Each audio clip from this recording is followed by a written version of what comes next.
Hello, and how is everybody out there? I hope your Sunday is just winding up okay and you're preparing for a beautiful Monday. And I know when people think of Monday, they think of Monday blues. No, I think you start on Sunday, which we are doing right now to chase away those Monday blues.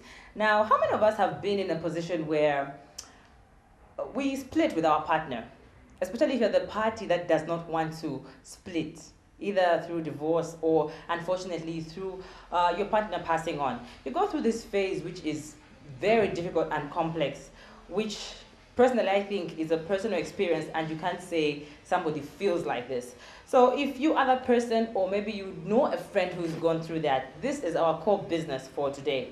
Now, just to be curious in terms of why people always say, no, that person I think moved on too fast, or how could she just stay for 6 months and she's already dating? If it's a personal experience, I don't know. So we are very curious as Woman 360. So we did go into the streets of Lusaka to ask people, how long should somebody stay without a partner?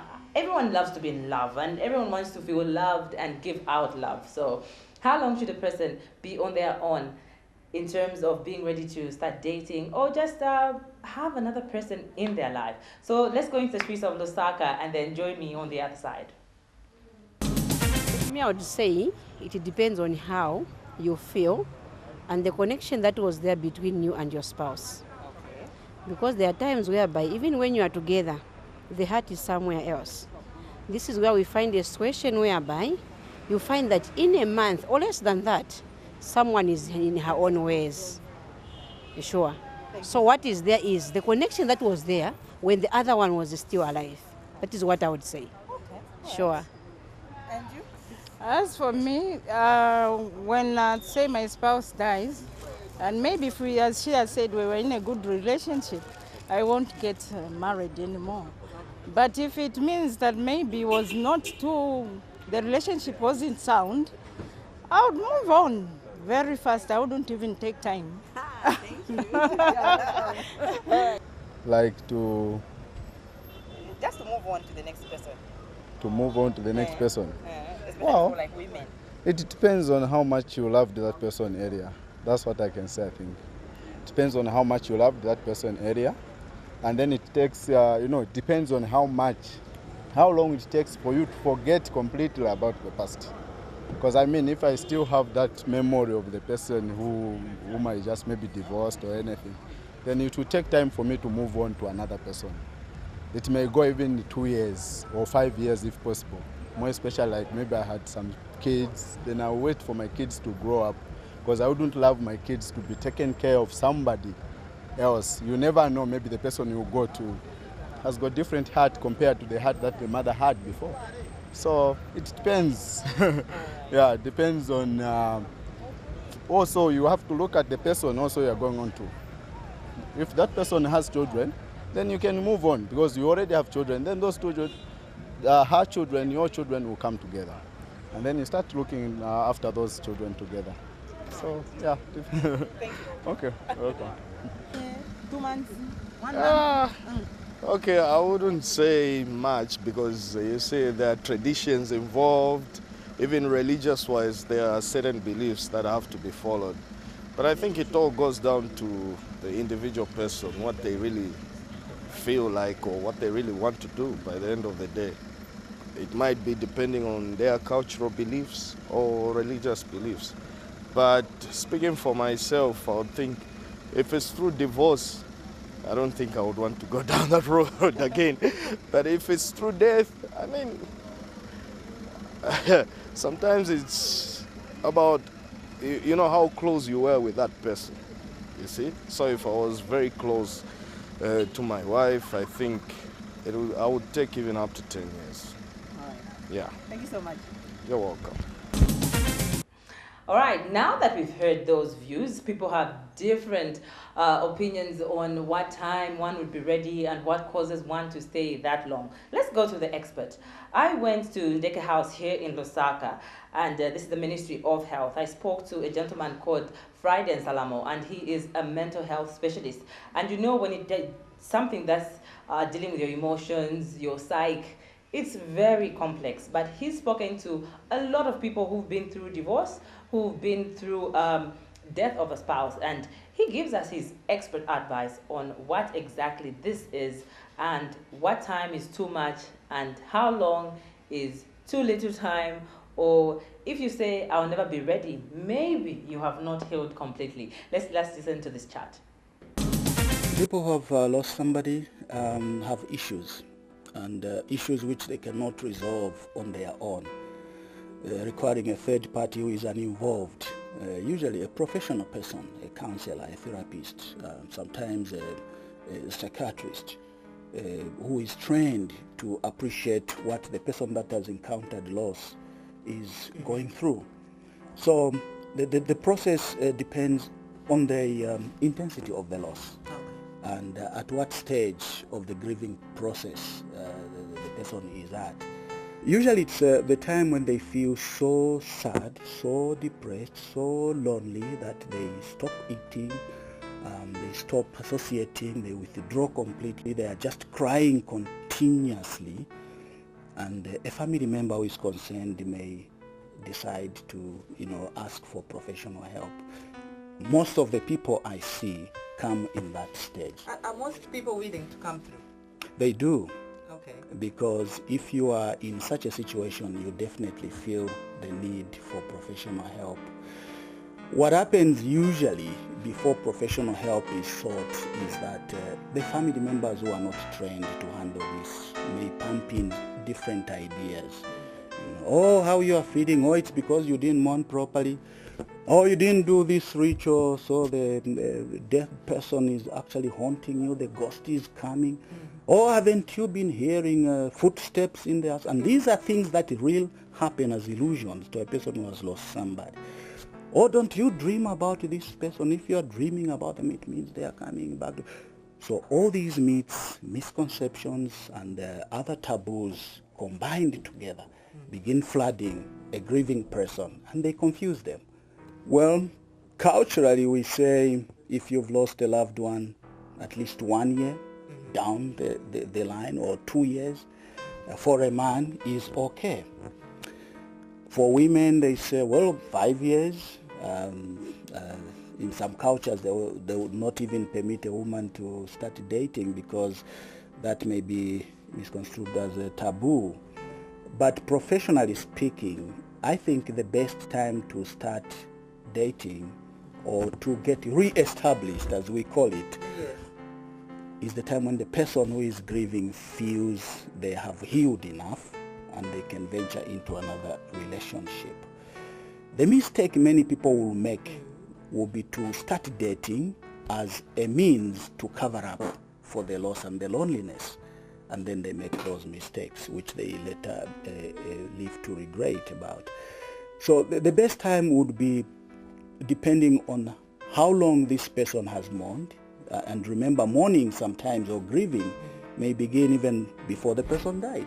For instance, if one was nursing a sick partner for years, we would say that they probably would have gone through some of these stages, and by the time they are burying, to them it's like a relief, and they have gone into almost the end stages. And those are the people whom may begin dating within 3 months, 6 months. And of course, culturally, we may think that is something, meaning that they were already into a relationship. Yes. Now, there are a lot of times when you hear people say that music is just food to one's soul, that music can heal, it can create a mood. That is why when people want their restaurants to be all romantic and whatnot during Valentine's, there's that soft music. But next up, I'll be talking to a guest of mine who is really into music. He drinks, eats, and just everything about him is music. He tells us how music can play a role to what somebody is going through, especially in a time that we are talking about. Let's listen to this chat. It's about learning the basics first. Okay. So for example, you need to understand that this keyboard has got octaves or ranges. What's an octave, first of all? An octave is... These are not much proper, so you have to start even... Okay, so octave, this is the lower octave. Okay. Like when you play like this is like the bass side of things, you know what I'm saying? Like, that sounds good. yes, then this is the same key as this. This is A, the lower octave. It goes high, high, it continues just like that, gets higher, just like that. So all the keys are here. So these are all the keys, starting with, no, sorry.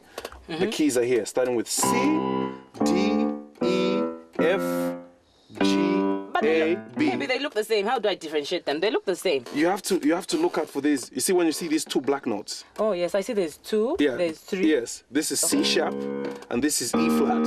So where you see these two black notes, the one just before it is C.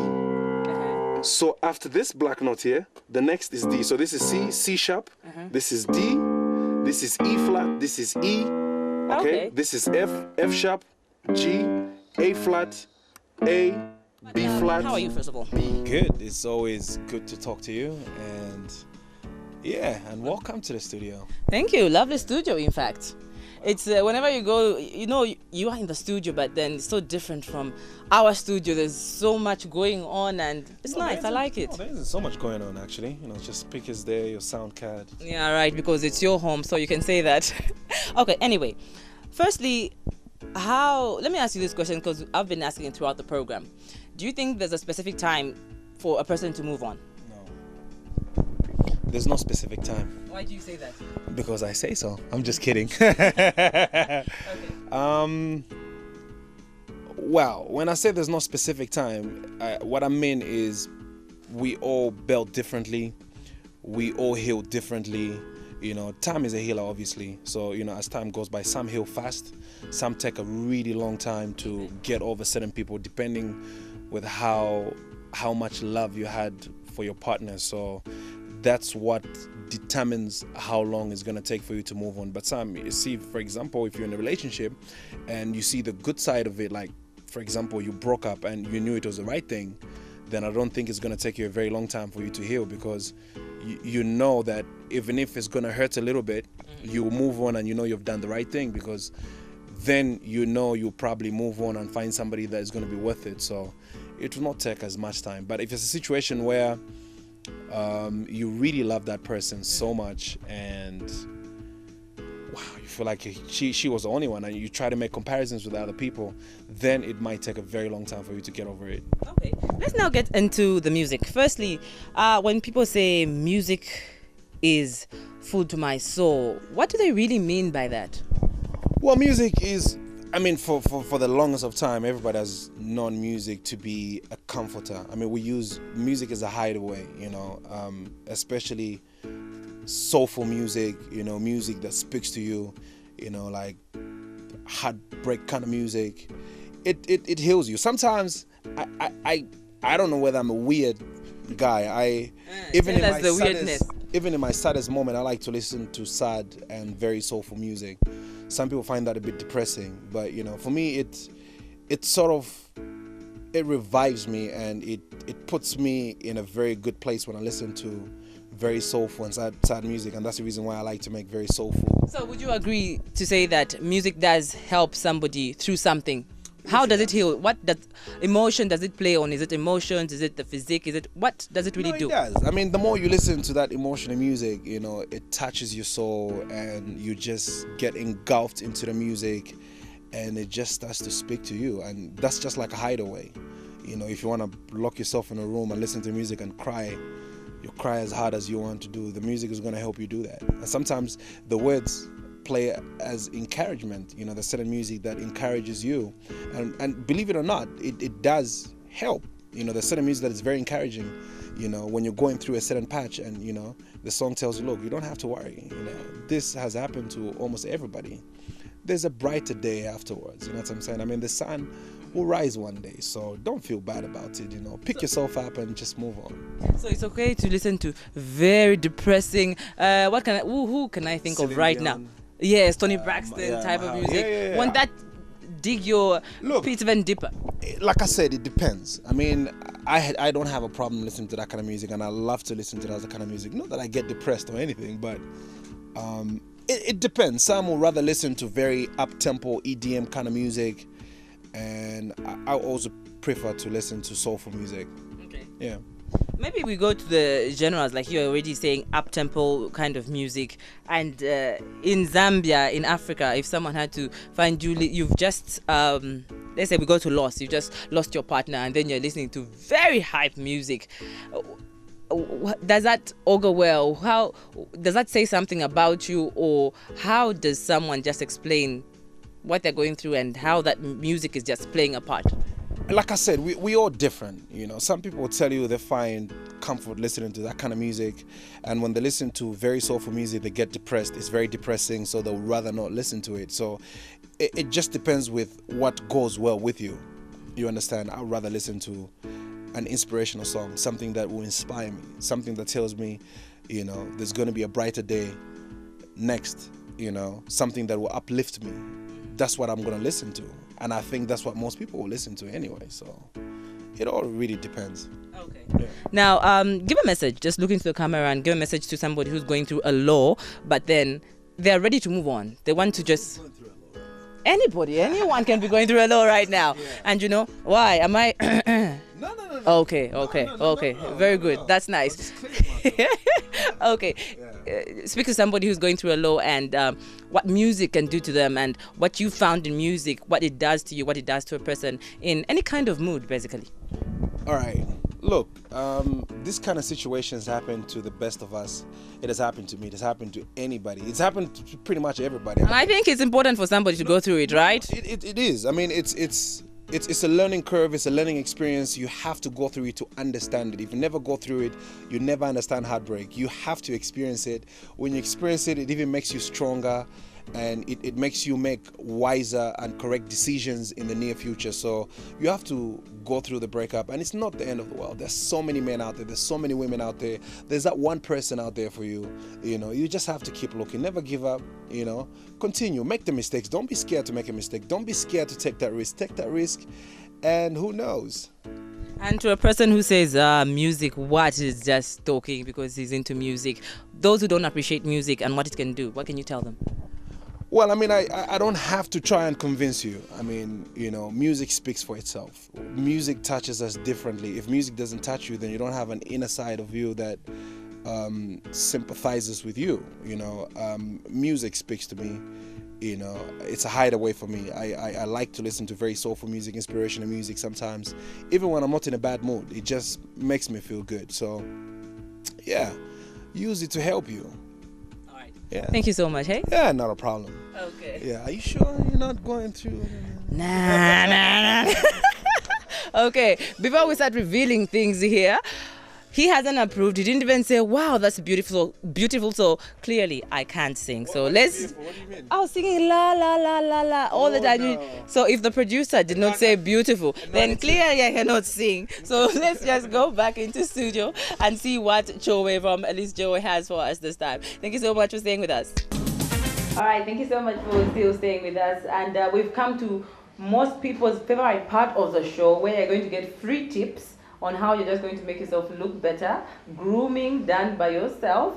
And Joey is always here to give us, you know, those tips that can be done either at the salon, at a day spa, as well as even in the comfort of your own home. But today we're relating it to something that we are talking about, which is when you separate from your partner, either through divorce, you know, you just decide to go separate ways, or unfortunately someone passes on and you are left with that trauma to say, how do I move on? And I know most of us, that's the last thing you think about. How am I looking? What am I going to wear when stepping out? As long as you've got something on and you say, well, I'm alive today and the day goes on. But Shobe from Alice Joy is here to just tell us how we can just revamp ourselves, just brighten ourselves just like that when we're going through such emotions. Joey, how are you? I'm fine, Judy. How are you? Fine. I'm very glad to talk to you today because most of the time you do your own thing and you're there with your models. So today I'm going to ask all the questions that I want, isn't it? No, that's fine. It's a one-on-one today, so that's fine. Okay. We're talking about, you know, do-it-yourself revamp. Yeah. Most of us think it's... where do I start from, first of all? Okay. Is it my hair? Is it my clothes? Is it my skin? Is it my nails? Is it makeup? Yeah. So when you want to just brighten that spark in your life, what do you do? What do you look at first? Okay, well, first of all, relating to that subject that we've just talked about, I know it's kind of speaking on a personal level as well, that certain times you do go through loss, and it's other people will just say, oh, why are you still like that? I mean, it's been a long time, but each person is different. So some people tend to bounce back quickly, and others, it takes a long time. But one of the things that will help, even though you're going through some emotional, maybe you're emotionally down, the main thing you have to remember is that certain times when you're looking good on the outside, it kind of helps with the looking bad, I mean, feeling sad. Okay. So there are certain things, and most times people will think, oh, but it's expensive. Do I have to buy a whole new wardrobe? Do I have to whatever? Because it's like black is so comforting. It's like, oh, I'm feeling black inside, so I might as well. Your face is not made up and everything like that. But we're not saying you have all of a sudden to just start with a bright thing.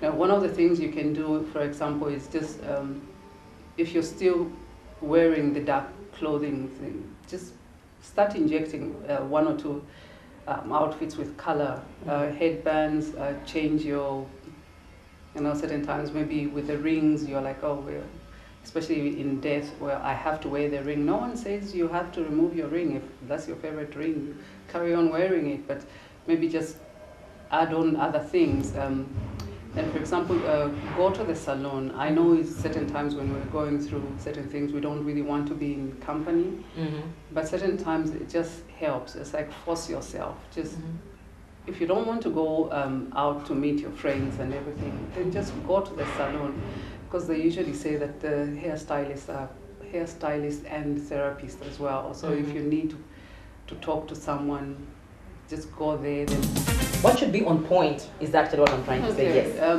When you're going through such things, I would say wash your face. I know it's kind of obvious, but yeah, wash your face.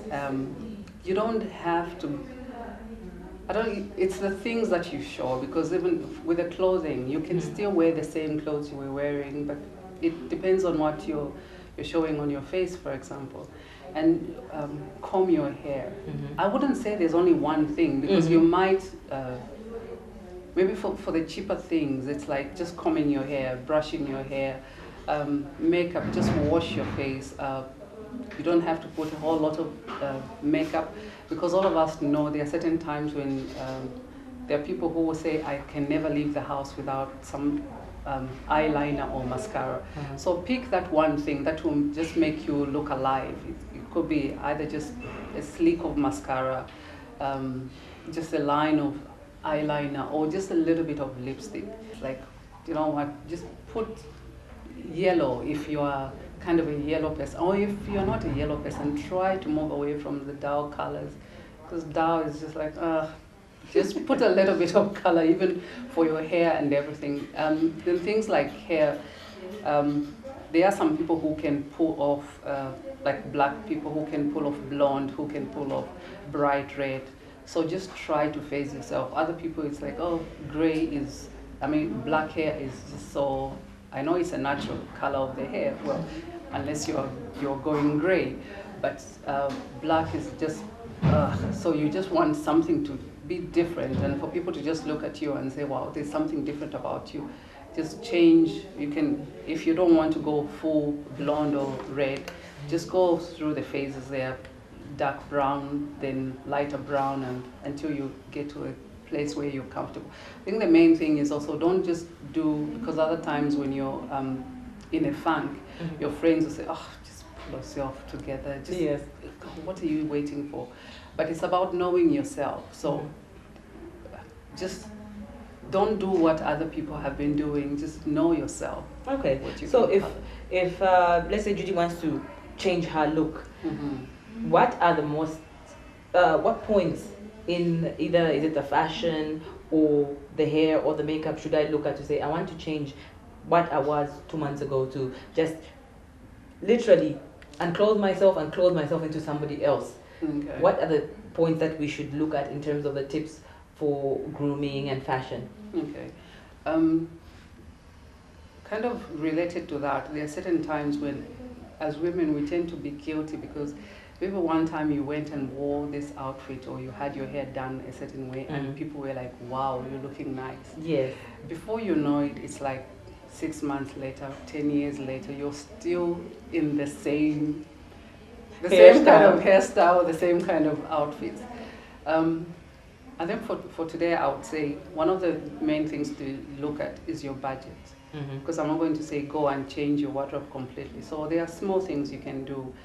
If you're used to wearing denim, for example, then maybe just, if it's light denim, for example, like you're wearing, then just decide, okay, maybe let me go to a darker shade if you're comfortable with denim, because I'm not going to say, there are some of us who are more comfortable wearing pants than dresses, for example. So I'm not going to say, yes, get rid of everything in your wardrobe and just buy completely new things. But it's a whole thing of, like I say, for some people it's easy. They just decide, you know what, this I'm getting rid of. You either put it on sale or give it away, then buy completely new thing, and if you've got the money.